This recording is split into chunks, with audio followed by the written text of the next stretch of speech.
नमस्कार दोस्तों, आज के करंट में आपका स्वागत है। तो करते हैं चर्चा रोमांटिक शहरों में शामिल उदयपुर। हाल ही में ट्रेवल पोर्टल दी प्लेनेट ने विश्व के 17 रोमांटिक शहरों में उदयपुर को चौथा स्थान दिया है। कितने शहरों में? 17 रोमांटिक शहरों में भारत से मात्र उदयपुर को शामिल किया गया है। भारत से शामिल होने वाला एकमात्र शहर है उदयपुर, जो राजस्थान से है। पहला स्थान किसको मिला है? पेरिस को मिला है, जो फ्रांस का शहर है। दूसरा स्थान वेनिस को, जो इटली का शहर है। और तीसरा स्थान मिला है होंगजो शहर को, जो चाइना का शहर है। और चौथा स्थान किसको मिला है? उदयपुर को। किसमें? रोमांटिक शहरों में। नेक्स्ट पॉइंट देखते हैं। तो नेक्स्ट पॉइंट है श्रुति अमृत। श्रुति अमृत क्या है? ये शास्त्रीय संगीत समारोह है। इसका आयोजन संस्कृति मंत्रालय द्वारा किया गया है। और कहाँ पे किया गया है? जोधपुर में किया गया है। नेक्स्ट पॉइंट देखते हैं जिलेवार क्राइम रिकॉर्ड रैंकिंग। तो हाल ही में जिलेवार क्राइम रिकॉर्ड रैंकिंग जारी की गई है। पिछले एक साल के दौरान पुलिस मुख्यालयों में दर्ज मामलों के आधार पर पुलिस मुख्यालय की ओर से आंकड़ों का विश्लेषण कर जिलेवार क्राइम रिकॉर्ड रैंकिंग जारी की गई है। इसमें प्रथम स्थान मिला है भीलवाड़ा को, और द्वितीय स्थान पर संयुक्त रूप से उदयपुर और अजमेर शहर है ना। नेक्स्ट पॉइंट की चर्चा करते हैं। नेक्स्ट पॉइंट है ऋषभ मिश्रा। ऋषभ मिश्रा कौन है? ये मणिपाल यूनिवर्सिटी जो जयपुर में है, अजमेर रोड पे, उसके कराटे के खिलाड़ी। कराटे के खिलाड़ी कौन है? ऋषभ मिश्रा। इन्होंने स्वर्ण पदक जीता है। किसमें जीता है? राष्ट्रीय कराटे प्रतियोगिता में। और ये प्रतियोगिता का आयोजन कहाँ पे हुआ है? इसका आयोजन हुआ है देहरादून, उत्तराखंड में हुआ है। नेक्स्ट पॉइंट देखते हैं चुप्पी तोड़ो खुलकर बोलो अभियान। चुप्पी तोड़ो खुलकर बोलो अभियान, इसकी शुरुआत अजमेर जिला प्रशासन द्वारा निजी विद्यालय में, सरकारी विद्यालयों में नहीं, निजी विद्यालय कहाँ के? अजमेर जिले में शुरू किया गया है। कौन सा? चुप्पी तोड़ो खुलकर बोलो अभियान। नेक्स्ट पॉइंट है महेश द्विवेदी। महेश द्विवेदी कहाँ के हैं? जयपुर के हैं, है ना। और ये क्या है? धावक है। कौन है? धावक है। कौन? महेश द्विवेदी जयपुर के धावक है। बेस्ट मैराथन 2023 में सबसे तेज दौड़ने वाले राजस्थान के तो पहले खिलाड़ी है, और भारत के कौन से खिलाड़ी है? चौथे खिलाड़ी है। और राजस्थान के कौन से खिलाड़ी है? पहले खिलाड़ी। कौन? महेश द्विवेदी। ये कौन है? धावक है। कहाँ के हैं? जयपुर जिले के। नेक्स्ट पॉइंट देखते हैं निशा कुलहरी। निशा कुलहरी के बारे में चर्चा करते हैं। निशा कुलहरी सांगासी गांव झुंझुनू की रहने वाली है। सांगासी गांव झुंझुनू की रहने वाली है। देश की नॉन मेडिकल व नॉन टेक्निकल ब्रांच की पहली कर्नल है। नॉन मेडिकल और नॉन टेक्निकल ब्रांच की पहली कर्नल है। देश की पहली महिला कमांडिंग ऑफिसर है। इनका इतिहास क्या है? तो इनकी शादी हुई थी 2007 में, और शादी के महज 5 वर्ष के बाद ही इनके पति कौन? मेजर सुरेंद्र सिंह। कौन? मेजर सुरेंद्र सिंह आतंकवादियों से मुठभेड़ में क्या हो गए? शहीद हो गए। इनके शहीद होने पर भी इन्होंने अपनी पढ़ाई जारी रखा और ये वाले पद धारण किए, है ना। इसलिए निशा कुलहरी चर्चा में है। नेक्स्ट पॉइंट देखते हैं 10 नई नगर पालिका। तो 10 नई नगर पालिका, 10 कौन कौन सी है? बूंदी जिले में तो बनी है 2, दौसा में बनी है 3, करौली, सवाई माधोपुर, झुंझुनू, भीलवाड़ा और जोधपुर में कितनी बनी है? 1। ये 10 नई नगर पालिका बनी है हाल ही में। इनका गठन राजस्थान सरकार द्वारा किया गया। अधिसूचना स्वायत्त शासन विभाग द्वारा जारी की गई। इसकी घोषणा बजट 2023-24 में की गई थी। साथ ही फतेहपुर नगर पालिका, जो फतेहपुर नगर पालिका ना, इसको क्रमोन्नत कर और नगर परिषद बनाया गया है ना, नगर परिषद बनाया गया है।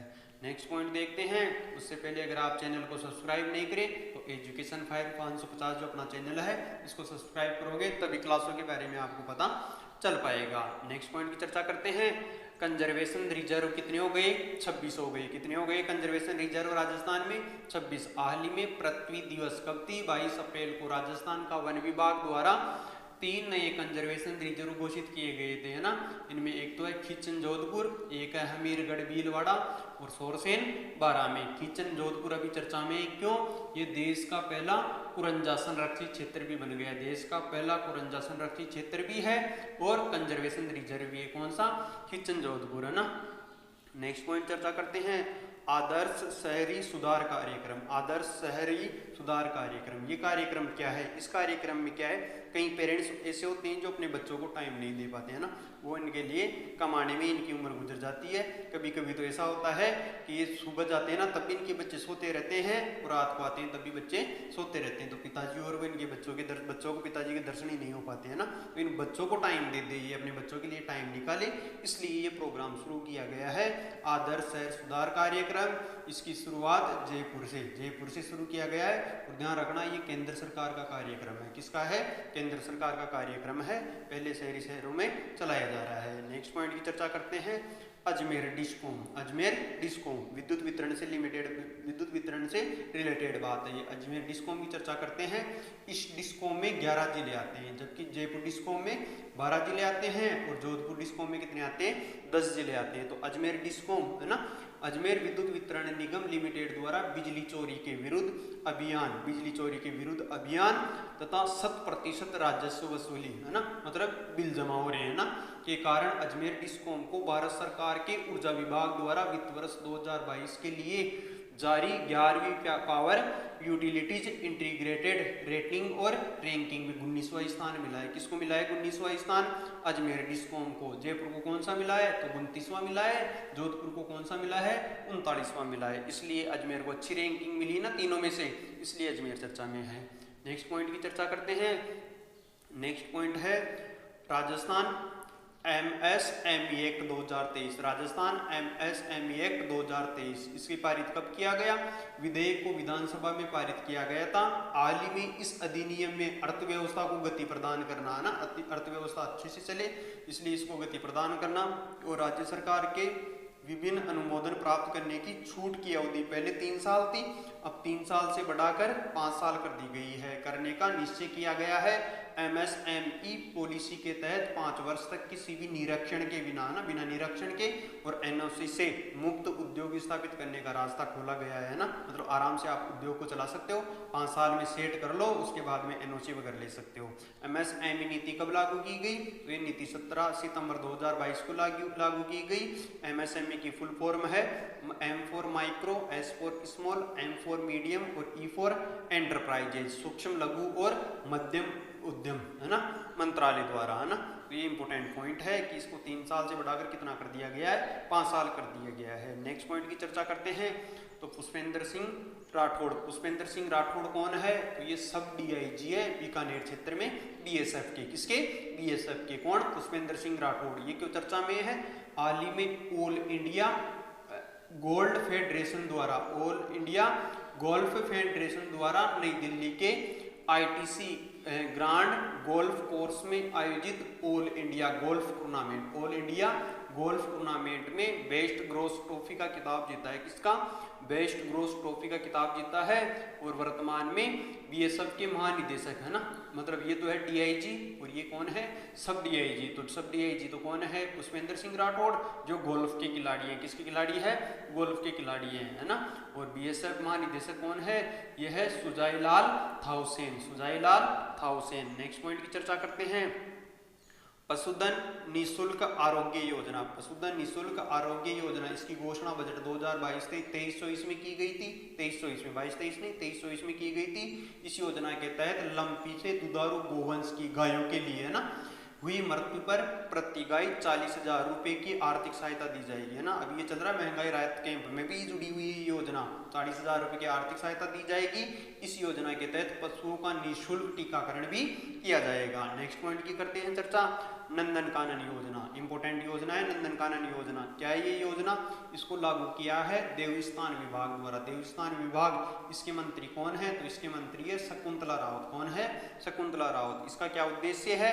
तो इस योजना का उद्देश्य है मंदिरों की भूमि के 4 दीवारी, है ना, मंदिरों की जो भी भूमि है उसके चारों तरफ दीवार कर उन्हें संरक्षित और विकसित करने के लिए इस योजना के तहत पीपल, आंवले और कल्पवृक्ष आदि के पौधे लगाकर और मंदिरों के आसपास की भूमि को संरक्षित किया जा रहा है ना। नेक्स्ट पॉइंट की चर्चा करते हैं। तो नेक्स्ट पॉइंट है मुख्यमंत्री निःशुल्क अन्नपूर्णा फूड पैकेट, है ना। मुख्यमंत्री निःशुल्क अन्नपूर्णा फूड पैकेट योजना, ये शुरू कब की गई थी? तो 25 मई 2023 से ये योजना शुरू हो रही है। ध्यान रखना 25 मई 2023 से। इस योजना के तहत राष्ट्रीय खाद्य सुरक्षा अधिनियम जो NFSA के दायरे में आने वाले परिवारों को निःशुल्क खाद्य सामग्री वाले पैकेट वितरण किए जाएंगे ना। कब से? 25 मई 2023 से शुरू हो रही है ना इसका लाभ। प्रत्येक पैकेट में क्या होगा? प्रत्येक पैकेट में चने की दाल होगी 1 किलो चीनी, नमक होगा 1 किलो, उसके अलावा खाद्य तेल होगा 1 लीटर, मिर्ची पाउडर होगा 100 ग्राम, धनिया पाउडर होगा 100 ग्राम और हल्दी पाउडर रहेगा 50 ग्राम। एक पैकेट के अंदर ही ये सारा सामान। इसकी लागत है लगभग 370 रुपये और इसका पंजीकरण कब से शुरू हो गया? 24 अप्रैल से, मतलब महंगाई राहत कैंप है ना, उसी से इसका पंजीकरण शुरू हो गया। इसका लाभ 25 मई से मिलेगा। इंपॉर्टेंट है, ध्यान रखना। नेक्स्ट है राजस्थान में वित्त वर्ष 2022-23 में जीएसटी संग्रह में 23% की बढ़ोतरी हुई है। जीएसटी में कितनी बढ़ोतरी हुई है? 23% की। मतलब पहले कितना था? 27,501 था, तो ये बढ़ के कितना हो गया? 33,787, लगभग 23% की बढ़ोतरी। याद रखोगे, तो अभी 23 चल रहा है, इसलिए 23% की क्या हुई है? बढ़ोतरी हुई है। इससे आसानी से याद रख सकते हो। नेक्स्ट पॉइंट की चर्चा करते हैं।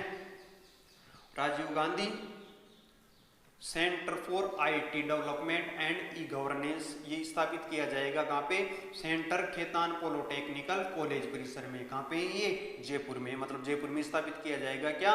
Rajiv Gandhi centre for IT development and governance. इसकी घोषणा बजट 2023-24 में की गई थी। इसमें खर्चा आएगा 100 करोड़ का और इसका उद्देश्य क्या है? राज्य में ब्लॉकचेन, साइबर सिक्योरिटी, एकीकृत वित्त प्रबंधन, डाटा सिक्योरिटी के लिए बेहतर डिजिटल इकोसिस्टम विकसित करने के लिए, डिजिटल इकोसिस्टम विकसित करने के लिए इसकी स्थापना की जाएगी, है ना। इंपॉर्टेंट है, ध्यान रखना ये। नेक्स्ट पॉइंट है जोधपुर कृषि विश्वविद्यालय, है ना। राजस्थान में 5 कृषि विश्वविद्यालय है। जोधपुर कृषि विश्वविद्यालय जो कहाँ पे है? मंडोर जोधपुर में है। तो ऑर्गेनिक फार्मिंग की पढ़ाई करवाई जाएगी यहाँ पे। ये किताब भी चलेगी किसकी? ऑर्गेनिक फार्मिंग की शुरू करने वाला प्रदेश का पहला विश्वविद्यालय है। इसका उद्देश्य है बदलती वैश्विक परिस्थितियां एवं खेती में रसायनों के उपयोग से मानव जीवन पर पड़ रहे दुष्प्रभाव, मानव जीवन पर जो दुष्प्रभाव पड़ रहा है तथा बंजर होती जमीन के संरक्षण हेतु, मानव के जीवन पर भी प्रभाव पड़ता है रसायनों से और भूमि भी खराब होती है, इनके संरक्षण हेतु प्राकृतिक खेती बनाने के लिए इस पर जोर दिया जा रहा है। हमारी बात समझे। और इसलिए ये चलता है ऑर्गेनिक फार्मिंग की पढ़ाई शुरू करवा रहे हैं यहाँ पे, है ना। यहाँ पे जोधपुर कृषि विश्वविद्यालय मंडोर में है। राजस्थान में 5 कृषि विश्वविद्यालय हैं। 5 कृषि विश्वविद्यालय हैं। पहला पढ़ी लिए अपन, कृषि विश्वविद्यालय मंडोर जोधपुर।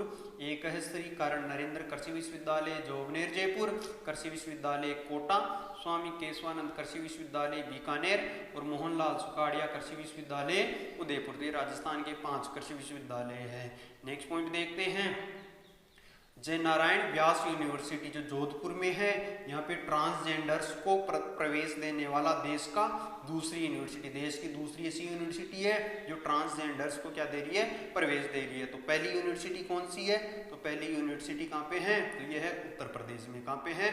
उत्तर प्रदेश में। तो आपको बताना है कि उत्तर प्रदेश की कौन सी यूनिवर्सिटी है जो ट्रांसजेंडर्स को प्रवेश देने वाली पहली यूनिवर्सिटी कहलाती है ना। तो ये आज की करंट थी। वीडियो कैसा लगा? अगर पसंद आ रहा है तो लाइक करना है, चैनल को सब्सक्राइब करना है। जय हिंद, जय भारत, धन्यवाद।